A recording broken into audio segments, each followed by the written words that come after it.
This week is the Trans Rights Readathon, and here are some books either by trans or non-binary authors or books featuring trans characters.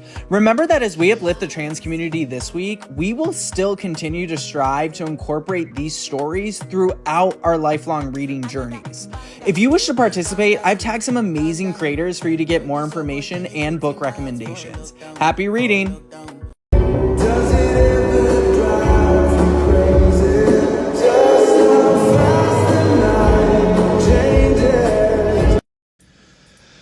Action Man? Who the hell's that? Oh my god, no, it's John Wick. Mr. Bombastic, Bomba Fantastic. 6 years ago today, my boyfriend called me and broke up with me. At first I thought it was just an April Fool's joke, but he told me that it wasn't. It blindsided me and it broke my heart. So my best friend convinced me to go to a bar, and I met a guy and we had insane chemistry.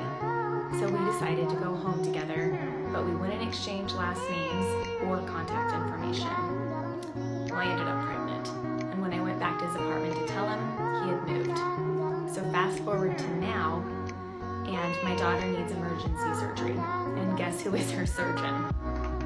Only he doesn't know it's his daughter he's operating on, and I'm going to have to tell him. If you want to know how it goes, read the book.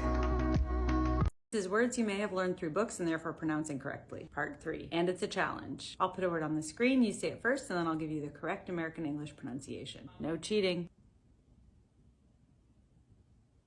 Colonel.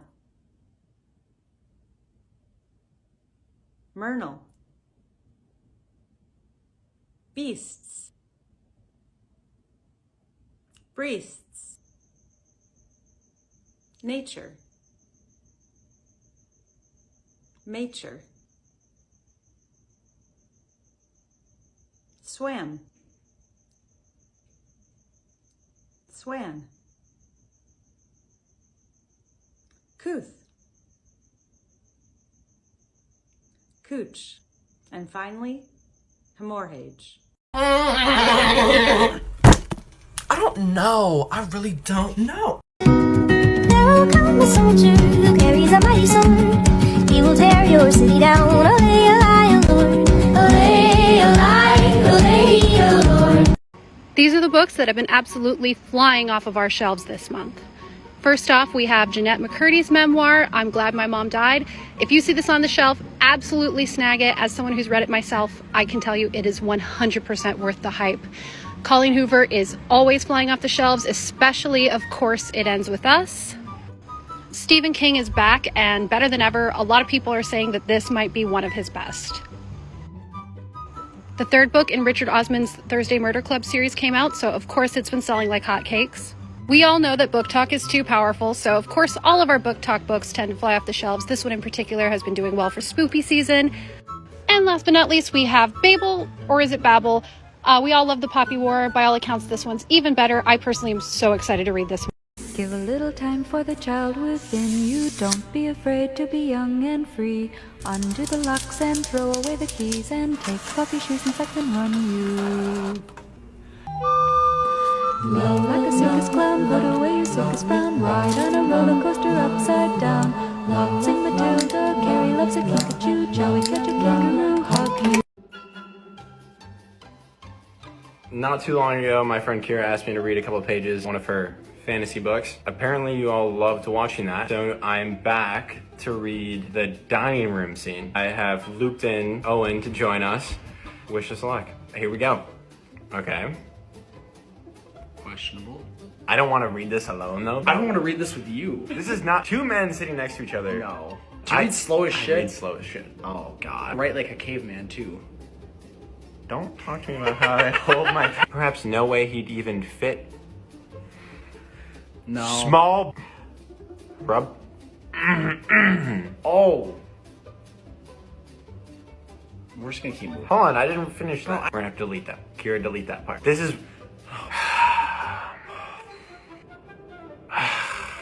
Alright, we're talking about teeth again. Stop it with the teeth. Oh shit. Yeah, that is true. do you relax after that? They gotta stop unleashing themselves. So last time, this guy, Rice Hand, unleashed himself. Oh, God. The wings are a big thing. I think they all have wings. Do they all have wings? Salt and something more. I think this is like as far down as I've gone. Nesta went down a lot further. This is one of her tame.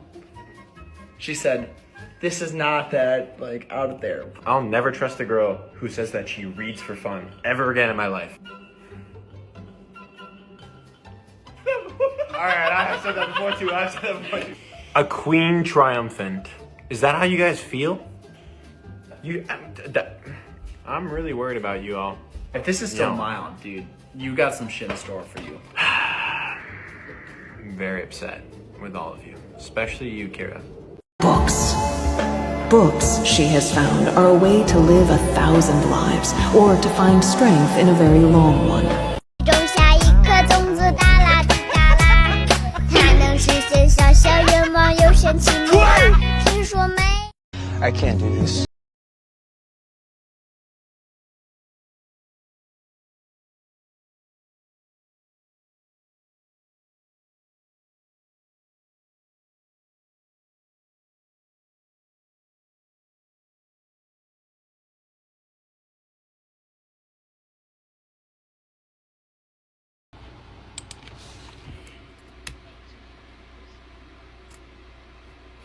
Nice.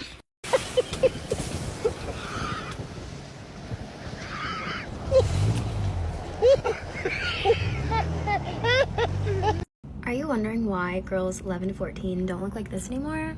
And yes, that's me. So there's actually a reason. There's a recurring and cyclical trend that marketers call KGOY, which just stands for Kids Getting Older Younger. It describes younger children wanting to emulate maturity or appear older, so then they adopt the media or the type of products that an older audience typically uses or consumes. And the older audience that it was typically intended for grows out of it or assumes that they're too old for it. And the younger audience fully absorbs whatever that thing is as their own. For example, this is a Lip Smackers ad from the 70s. And here's one from 2000. In this book, Ornstein talks about what's at stake when this continually happens. And she even questions if there will be a point in time where childhood is just completely unrecognizable, or if it even exists in terms of media. Do your parents complain that you go to sleep late and wake up late? Well, according to Matthew's research, teenagers' brain release melatonin 2 to 3 hours later than their parents. So, you're not lazy, it's biology.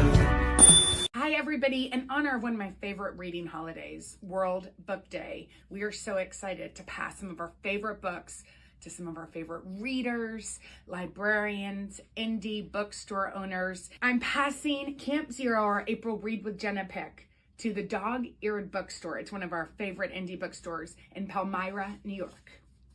Thanks. I'm Carrie, owner of the Dog-Eared Book in Palmyra, New York, and I'm passing Kindred. This is the very best time travel novel ever written. Thank you.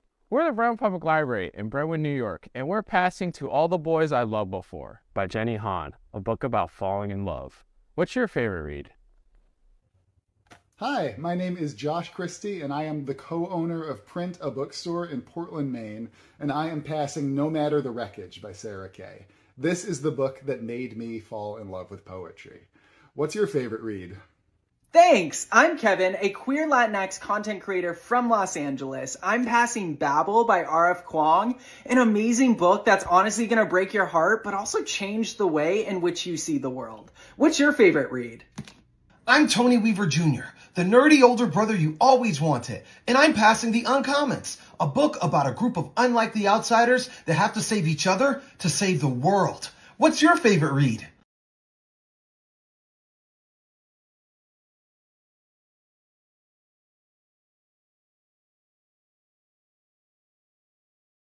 What if this song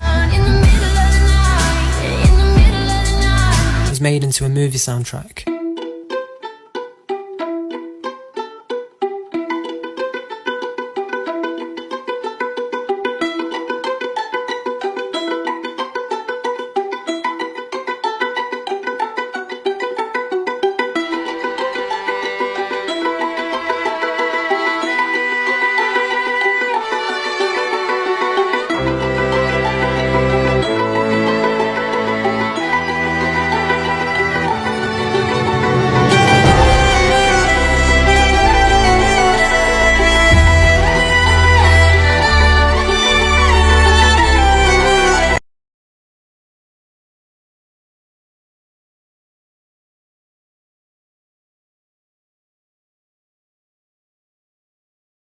It only takes 1,000 books to be considered a library.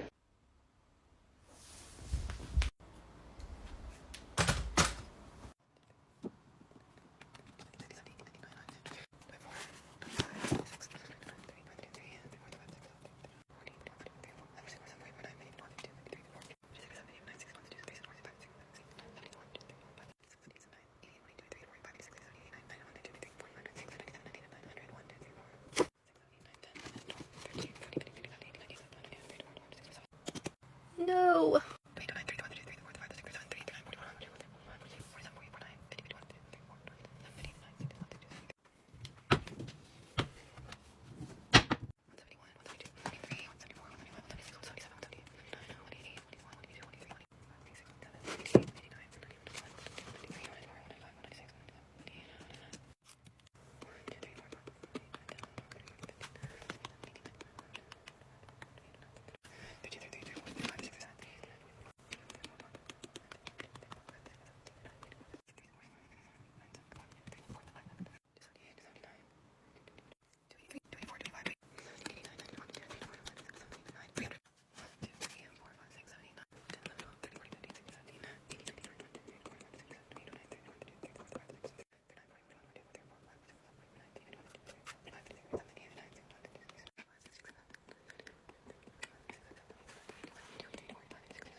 So I only have 543, but I think this is a really good and realistic goal for me to strive for.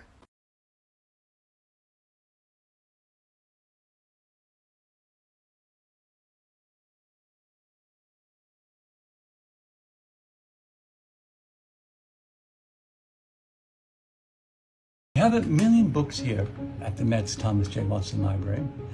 They are all important, but this one is magic. About 10 years ago, one of our booksellers arrived by bicycle with his latest find. It was late afternoon on New Year's Eve, and few were here, but he dropped it off with my colleague, Holly Phillips. From the cover, it doesn't look like much. It's nearly 100 years old. It's a trade catalog from a French glass-making firm that has made glass for centuries for the Hall of Mirrors at Versailles, the smaller but impressive Hall of Mirrors at the Paris Opera House, and later for thousands of offices, apartment buildings, and houses in France. The magic begins, as is usually the case with books, the moment the cover is opened. It is like opening a treasure chest. More than 100 samples of glass. Many of the samples demonstrate a new industrial technique for creating large sheets or plates of decorative glass. The glass allowed for larger windows of natural light. It offered brighter illumination, color, and design through millions of installations. All the samples are intact. Not a single crack in nearly a century. Whether that is magic or a miracle is for you to decide. The glass book is now on display at the Cooper Hewitt Museum here in New York, just up Fifth Avenue. It will be back in May. Come to see it then, and I'm sure you will be touched by the magic of the book.